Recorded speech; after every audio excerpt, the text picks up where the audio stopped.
just like to move on to your goals. Now, I've got them here. Oh, don't do this to me. Where are they? So, I don't want to grill you on your goals, but every year you share your goals on your blog. Yeah. This is 2010. That's the just first one page. There we go. There's the second page. And I think the third page got cut off. Yeah. So, you're very extensive in your goals. You're clearly very motivated. So this is a twofold question. First, what motivates you, and how do you achieve all of this? Because we've got stuff on here: family, fitness, marathons, an Ironman, triathlons. Here's one specifically: swim yards, 230,000, 75 hours. You've got quality of life. You've even got golf in here. You've got special events in your own personal life. Books, 24-year tour. Yeah, so first, what motivates you? And how do you achieve all of this? You're a machine. Yeah, it's good stuff. Well, this is a sick level. I would never recommend that anybody get to this level. This has become something beyond what I recommend to people. But how it got to the sick state that it's currently in is over time. I actually interviewed when I was a teenager. At 13 years old, I interviewed successful adults. And I asked them questions all summer long and took notes. What caused you to be successful? If you had to do it over again, what might you do different? Why did you choose what you do? If you were going to give advice to a 13-year-old kid that wanted to be successful in life, what would you tell them? And I walked away with some really, really big nuggets. Almost to a person, they said that you needed to put your goals in writing. That they should have some categorization. So as you mentioned, I have health and I have travel and I have fitness. And so some categorization. There are going to be subsets within the categorization. But my goal would be having good health, right? Yeah. And so there's some markers that make good health. All right. So too many goals and then nothing's going to get accomplished. So put them in writing. Have a plan on how they're going to get achieved. And then have a system of accountability and measurement. So activities, and have some people hold you accountable. So the first person that I share this with each year is my wife, and my wife and I have been married now for 40 years. Congratulations. Her credit putting up with this guy. All right, so Bonnie and I sit down between November and December, and I have a draft of this, and I make sure that she's in.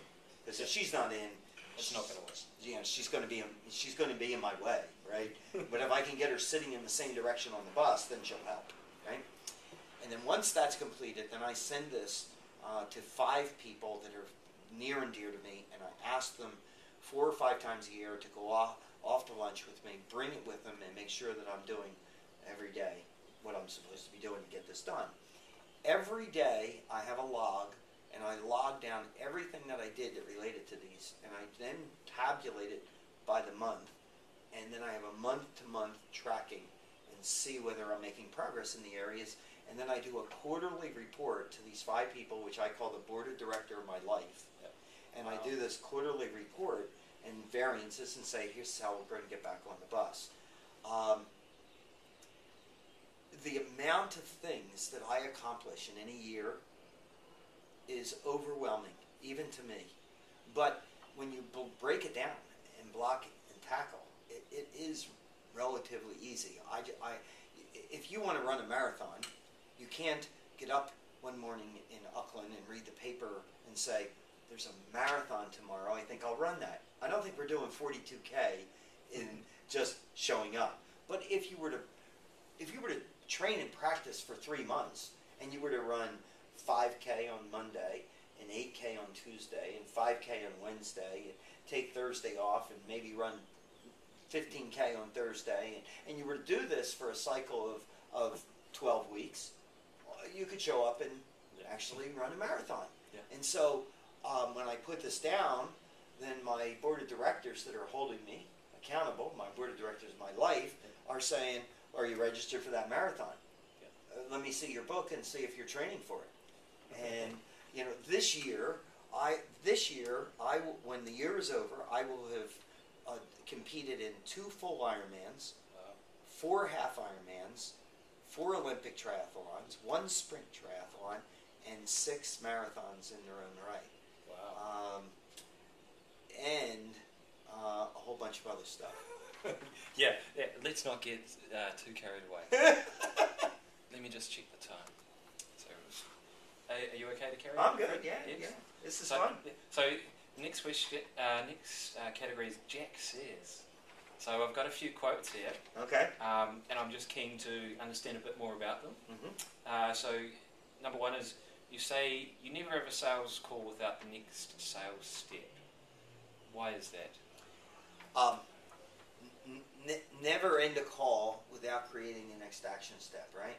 Because if you don't create a next action step, what happens is the next time you call, you have to start all over from the beginning.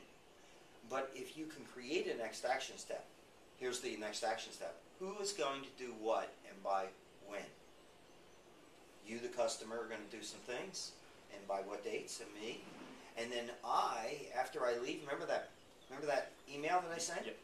In the email, it says who's going to do what and by when. Yep. And, you know, in a lot of ways, it's sort of like breaking the goals down on a bitsy piece of the sales call, right? If you don't do that, then it kind of dilutes and goes away.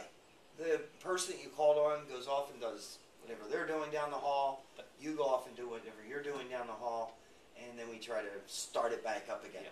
But if you create an next action step at the end of a call, what happens is called gaining momentum to the finish line, and we just push the process along. Excellent. And this is what I find quite interesting. You discussed in your recent webinar that you'll find sales teams performing irrespective of market conditions. So, you know, businesses have had a tough time in the last 18 months. Why do the best sales teams perform just as well in a down economy? I'm going to take it back from you a little bit, and so I'm going to say I wouldn't characterize as the best sales teams. I would say the best sales professionals. I don't find whole teams generally beating markets, but I find a group of top performers in almost every company out-achieving the competitors and their peers inside the company. In the United States, where I've done more work, I have the statistics, and the statistics say that the top quartile of sales performers nationwide in the U.S., all industries combined, are producing 60+%. So 25% of the salespeople are producing 60+% of the sales. The bottom quartile is producing less than 6. All right? Now, the why. Let's go there. So why is that occurring? Well, part of it is they have their shtick down, right? Remember, we were talking earlier about if they were asked what your price is too high 4 times, they'd have the same answer, whereas that bottom quartile guy is just throwing stuff up, right? Now, so that's systems and processes. So they've got their sales system and process. But here's half of the other part. The other half of the part is what goes on in our jar. And what I mean by that is 50% or more of success at selling is a head case. It's getting up in the morning and saying, God bless the competition because I'm going to beat their pants off, right? And what we find is that attitude exists with top producers. In fact, you could take a person in sales out of the top quartile, bring them to an entirely new company, I would even argue to a new industry, and within a year, that person will be generating business at a top quartile producer level because they don't know how else to live. I'm going to put myself in that group. I'm the kid that was selling potholders at 7. I think it's assumed that you're in that group, Jack. I'm the guy that built that newspaper route up, and I'm the same guy all the way through an adult. Okay, if I go into a business, there's no doubt. The first thing I want to know if there's a sales force of 20 people. I want to know the names and the production numbers of the top 3. Because the rest of them don't matter to me. I want to know what it's going to take to crack the top 3. Yeah. And whatever the contests are and the prizes and the awards, I want those too. Yeah. My office is filled with all that stuff. Very Absolutely, gotta have it. You know, I took on the triathlon sport 5 years ago. Yeah. I didn't know how to swim. Wow. 5 years later, and I've done 5 Ironmans on 4 continents in 5 different countries. That's incredible. And my swim time now is 15 minutes behind the pros coming out of the water. And this has all happened in the last 5 years. Now, how do you get there? Well, you get there by hiring a coach, getting training, and practicing. And guess what? That's what those top guys do. Excellent. So, you've actually already covered off a few more of my questions. Now, this is a quote that I repeat over and over, and not enough business people, I think, get it. And this is a Drucker quote, and it says, "What gets managed, measured gets managed." What does this mean in sales? So I'm going to just tweak the phrasing. Yep. Things that get measured get done. Okay? Things that get measured get done.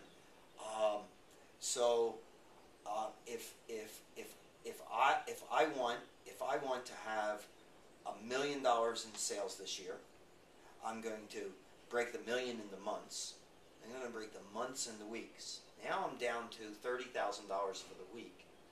Now, in order to generate $30,000 for the week, I have to think about, well, what my average sale is of whatever product or service I'm doing, and how many outbound calls I might have to make each day of that week in order to generate that kind of business. How many presentations would I need to have? How many face-to-face appointments would I need to make? How many network events would I have to attend? And I can actually identify and target what those specific activities are. And I could tick off as the day went each time I did one of those activities and sum it up for the day and the week. I know that if I do the activities, then the sales should take place. Yep. Things that get measured get done. Now, whenever I go through that in front of a sales audience, there's a disproportionate percentage of the people in the audience that are, I just said something really bad, because now we're in their stuff, you know, and in their stuff is things that get measured get done. Yeah. That's it, you know. Look, this is not hard stuff. I have 2 adult children. Melissa is 38, Adam is 31, but I'm a grandpa now. Wow. So I have little Malcolm, and he's 20 months old. If you want your kids to grow up right, do the things they need to do. You need to have expectations. You need to have certain activities that they do. You need to measure whether they're doing those. And if we do that, they should come out okay. And if we don't, well, quite frankly, I think that business is a bunch of kids that need direction. Yeah. And I don't mean that offensively. I mean that positively. No different than I mean it positively with our children.